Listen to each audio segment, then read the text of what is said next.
The royal wedding between, of course, Prince William and Kate Middleton just 81 days away now. The excitement is building on both sides of the Atlantic. Google searches for Kate's wedding dress could bring up 500,000 hits.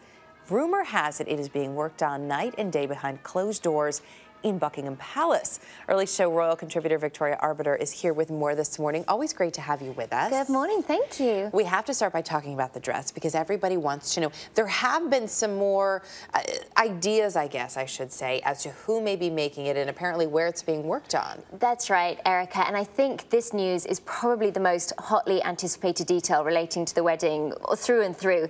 The thing is, Kate has intimated that she wants to keep not only the design a secret, but also the designer. And at this point, probably every British designer of note has been thrown into the fold. We've had Bruce Oldfield, we've had Catherine Walker's company, she sadly passed away last year, that there are so many names being thrown around. But I think aside from wanting to surprise William on the day, Kate's thinking a lot more strategically.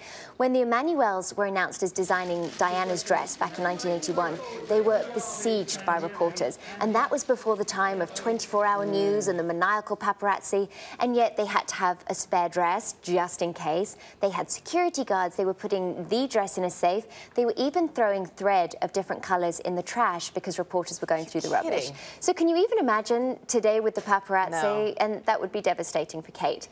So if she can pull this off and surprise us all on the day, I'll be impressed. Well, so far she's doing a pretty good job. She is. And I know we'll see. There's also, there's so much that's happened. There's a Lifetime movie that's in the works. That is supposed to air the week before the wedding. There's a young lady named Camilla Luddington who's been cast as Kate. What do you think about the casting? I think, well, first of all, Camilla's so appropriate because that's Kate's really future mother-in-law. Yeah, know. so that was nice. I think it's been very clever casting because casting a largely unknown actress was very sensible. If you were trying to disassociate Katie Holmes as Kate Middleton, it would just all start to get a bit confusing. There's also some striking similarities. Camilla Luddington grew up in Berkshire, which is the county that Kate is from. She's 26, Kate is 29. She's very well educated. She went to Oxford, Kate went to St Andrews. So there's some nice similarities and a striking resemblance. Yeah, there really is a striking resemblance. For all the ladies who feel that maybe they missed their chance since they don't have the ring on their finger, they do have a chance to stand next to Prince William and at least pretend they are his betrothed. There's a new wax figure, correct? There is, and I think this is a lot of fun, and this is a really clear indication of quite how popular this young couple are. And it's very rare that you get an opportunity to meet your idol, especially if that idol is Prince William. He looks a little bloated. Well, I think he does look a little bloated. Poor guy. I'm not sure they had the benefit of Madame Tussauds when they do waxworks. They measure every millimetre of the person that they're building the waxwork from.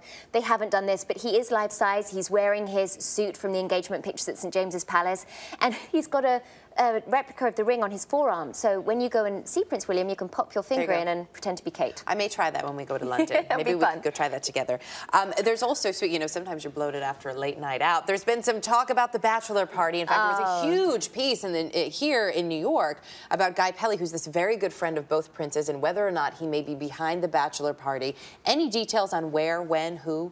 Well, Guy Pelly is a very good friend of Williams, and I'm sure they have had some wild and crazy times together. The thing is with William, he's the future King of England, whereas Harry gets to be a bit more loosey-goosey. It would be unseemly for William to be caught out. So they will keep it all quiet, I have a feeling. Victoria, great to have you with us as always.